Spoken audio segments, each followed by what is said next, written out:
Hello everyone, welcome back to my channel. तो आज की वीडियो में हम मॉक नंबर 12 का एनालिसिस करेंगे। इसमें जो मेरा स्कोर रहा है दैट इज़ 69.5। इसमें जो परसेंटाइल रही है दैट इज़ 97.88 परसेंटाइल है। रैंक आप लोग देख सकते हो। और अगर सेक्शन वाइज स्कोर और परसेंटाइल की बात करें तो आप देख सकते हो इंग्लिश में जो रहा है 26.75 है, परसेंटाइल 94.99 है। क्वांट्स में 25.75। इसमें क्वांट का लेवल इजी था, ज़्यादा हाई लेवल नहीं था, तो अर्थमेटिक के भी इजीली हो गए थे और डीआई भी बन गई थी। इसमें 93.16 परसेंटाइल रही है।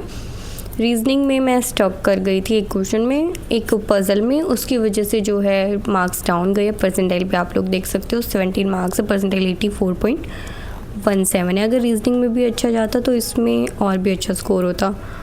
इसमें मिस्टेक जो हुई थी मेरी, मैं वो आप लोगों को बताऊंगी। इंग्लिश में आप लोग देख सकते हो 5 क्वेश्चन गलत हुए हैं, डबल फिलर रॉन्ग हुए हैं, 3 डबल फिलर रॉन्ग हुए हैं। इसमें जो है थोड़ा सा डाउट हो रहा था और वो उसी वजह से रॉन्ग हुए हैं। उसके अलावा फिर हमारा आ जाते हैं, ये पैराजंबल था और पैराजंबल ठीक हुआ है।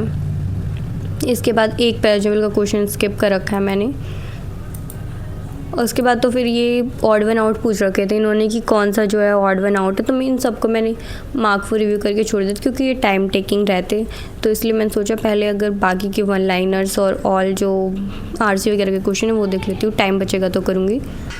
इन क्वेश्चंस में जो हमारे फ्रेजल वर्ब दे रखे थे और वो फिल करने थे, फिलिंग द ब्लैंक्स की तरह था कि इसमें कौन सा फ्रेजल वर्ब आ सकता है वो बताना था हमें। इसमें सिर्फ मेरा एक ईयर वाला रॉन्ग हुआ है, अदरवाइज़ बाकी सारे ठीक हुए हैं। देन अगर हम बात करें तो ये जो हमारे कौन से क्वेश्चन है, वर्ड स्वैप वाले क्वेश्चन थे। वर्ड स्वैप भी मेरे ठीक ही हुए हैं सारे। वर्ड स्वैप के अलावा बात करें तो इसमें क्या एरर डिटेक्शन आए हुए थे और एरर डिटेक्शन इस तरीके से हैं, देख सकते हो आप। पूछ रखा था ए और बी में, बी डी में, तो एरर डिटेक्शन भी ठीक हुए हैं मोस्टली। एक रॉन्ग हुआ है सिर्फ। इसमें मैंने ए और बी दोनों सेलेक्ट कर दिए थे लेकिन सिर्फ ए ही आना था। ये तो दिख ही रहा था, walking down the street, street से नीचे कौन वॉक कर रहा होगा, किसी पर्सन की बात चल रही होगी। तो यहाँ पे जो है हम सीधा द हैवी साइन नहीं लिख सकते, तो उस हिसाब से क्या है ये रॉन्ग हो गया था, लेकिन बी वाला ठीक है। फिर एक मैंने स्किप भी करा था, इसमें नो एरर ही आना था। उसके बाद आरसी के क्वेश्चन है। आरसी का मैंने एक ही, इसका मीनिंग मुझे समझ नहीं आ रहा था क्या मीनिंग है यहाँ पे, तो इसलिए मैंने स्किप कर दिया था। बाकी के आरसी के ठीक हुए हैं।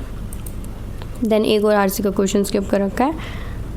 इसमें भी मैं लास्ट में कर ही रही थी, देख सकते हो आप लोग 19 सेकेंड्स तक मैंने इसमें दिमाग लगाया भी था, बट फिर टाइम अप हो गया था तो फिर ये बच गया था। और इसीलिए जो है ये 3 क्वेश्चन मैं देख भी नहीं पाई थी दोबारा क्योंकि टाइम अप हो गया था। और लास्ट में कॉलम बेस्ड क्वेश्चन है, कॉलम बेस्ड भी ठीक हुए हैं। उसके बाद क्वांट्स की बात करें तो क्वांट्स में डीआई आ रखी थी सबसे पहले। इस डीआई में क्या था, टोटल नंबर ऑफ़ मैंगोज़ दे रखे थे और डिफरेंस दे रखा था। रो और जो केसर मैंगोज़ है मतलब उनका डिफरेंस दे रखा है और टोटल भी दे रखा है। टोटल और डिफरेंस जब हमारे पास होता है तो हम दोनों की वैल्यूज़ इजीली निकाल सकते हैं।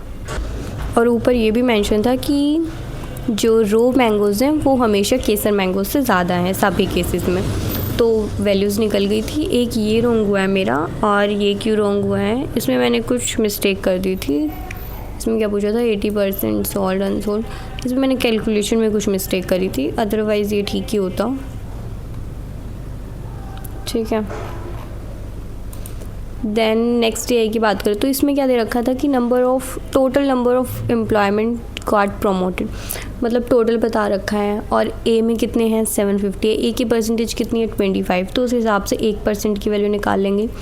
उसके बाद जिन जिन की वैल्यू ऑलरेडी मतलब ऐसे दे रखी है 22%, 18%, इनकी तो वैल्यू सीधा सीधा निकल जाएगी। उसके अलावा फिर 100 में से इनकी माइनस कर देंगे, इधर कितना बन गया 40 बन गया और ये 25, तो 65 तो ऐसे ही माइनस कर देंगे। तो फिर 35 को 3x + 5 के इक्वल लिखेंगे, तो x की वैल्यू यहाँ से हमारे पास 15 आ गई थी, 15 और ये 15 आई थी क्या, 15 नहीं, 15 नहीं 10 आई थी। इधर 20 और यहाँ पे 15 ऐसे आ गया था। फिर उस हिसाब से बाकी क्वेश्चन सॉल्व हो जाते। देन एक ये वाली डीआई मैंने स्किप करी थी, ये डिस्टेंस और डायरेक्शन वाली थी, स्पीड और डिस्टेंस वाली थी। इस टॉपिक में मतलब डीआई में थोड़ा इनके साथ कंफर्टेबल नहीं हूँ क्योंकि मैंने ऐसे क्वेश्चंस की प्रैक्टिस कम कर रखी है, तो इसलिए मैंने इसको स्किप कर दिया था। बाकी उसके अलावा अर्थमेटिक की भी मैंने सारे कर लिए थे, बस लास्ट में यही बच गया था। फिर टाइम थोड़ा सा बचा हुआ था लेकिन उस टाइम पे मैं कुछ कर नहीं सकती क्योंकि मुझे यह आता ही नहीं था। मुझे ये समझ ही नहीं आ रहा था कि करना कैसे है। तो ऐसे क्वेश्चंस की मैं थोड़ी प्रैक्टिस करूँगी ताकि इस टाइप के अगर क्वेश्चन आ जाते हो तो मैं कर पाऊँ। उसके अलावा अर्थमेटिक के भी मैंने सारे क्वेश्चन कर लिए थे, आप लोग देख सकते हो। उसके अलावा ये कुछ मिसिंग नंबर सीरीज़ के क्वेश्चन थे 3, तो ये भी कर लिए थे। देन रीजनिंग की बात करें तो रीजनिंग में आप इसमें देखोगे सबसे पहली DI है, इसमें तो मैंने टाइम लगा ही नहीं रखा।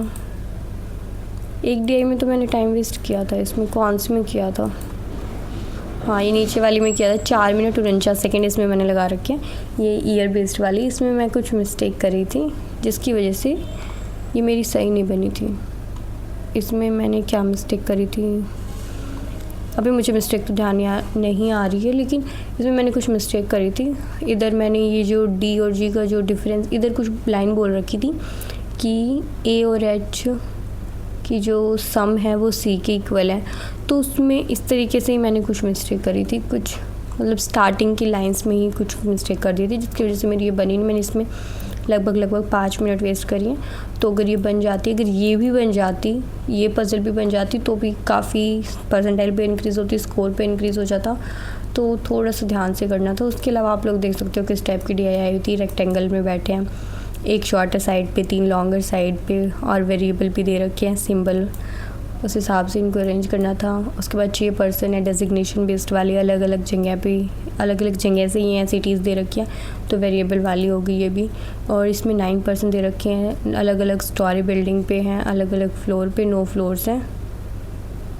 तो ये वाली भी इजीली सोल्व हो गई थी, ये इजी थी। उसके बाद फिर लास्ट में जो टाइम, ये मैंने स्टार्टिंग में ही करा था, ये भी इजी था। इसमें पूछ रखा था कि जो लास्ट के तीनों है ना उनका सम करना है, फिर ये देखना है कि फर्स्ट वाले से डिवाइड हो रहे हैं या नहीं हो रहे हैं, ऐसा कुछ था। उसके अलावा ये वाली पजल, ये जो है मैंने लास्ट में बनाया था, लेकिन फिर टाइम अप हो गया था। इसमें क्या दे रखा है, 3 क्वेश्चन थे। डायरेक्शन डिस्टेंस का क्वेश्चन था ये। डायरेक्शन डिस्टेंस वाले क्वेश्चन में क्या दे रखा था, 2 पर्सन 1 है, पर्सन 2 है, एक पॉइंट से ये स्टार्ट कर रहे हैं और अलग अलग डायरेक्शन में जा रहे हैं। तो बन गया था ये मेरा, लेकिन लास्ट में टाइम अप हो गया क्योंकि मैंने इसमें इतना ज़्यादा टाइम वेस्ट कर दिया, तो इसके 2 क्वेश्चन रह गए बनने के बाद भी। तो ठीक है गाइस, जो भी इस मॉक टेस्ट का एनालिसिस रहा, जैसा भी स्कोर रहा, वो मैं आप लोगों के साथ शेयर कर चुकी हूँ। अगर आपने भी ये वाला मॉक टेस्ट लगाया था तो आप मुझे ज़रूर बताना कमेंट सेक्शन में क्या कुछ आपका स्कोर रहा है। और लाइव मॉक टेस्ट जो है मैं अब तक अटैम्प्ट नहीं करी थी किसी भी प्लेटफॉर्म के, लेकिन अब से कंटिन्यू करूँगी क्योंकि लाइव में थोड़ी सी प्रॉब्लम हो जाती है, कई बार थोड़ा सा भी डिस्ट्रैक्शन होता है या फिर अगर कोई बुला लेता है तो फिर थोड़ी सी प्रॉब्लम हो जाती है, इसलिए मैं कम अटैम्प्ट करती हूँ लाइव वाले। लेकिन अब से जो है मैं करूँगी तो वो भी आप लोग के साथ शेयर कर दूँगी, ठीक है। तो ठीक है गाइज़, आप लोग भी दिन में 2 मॉक टेस्ट लगाने की कोशिश करो, अच्छे से आप लोग अपनी तैयारी करो। All the very best guys for your upcoming exams.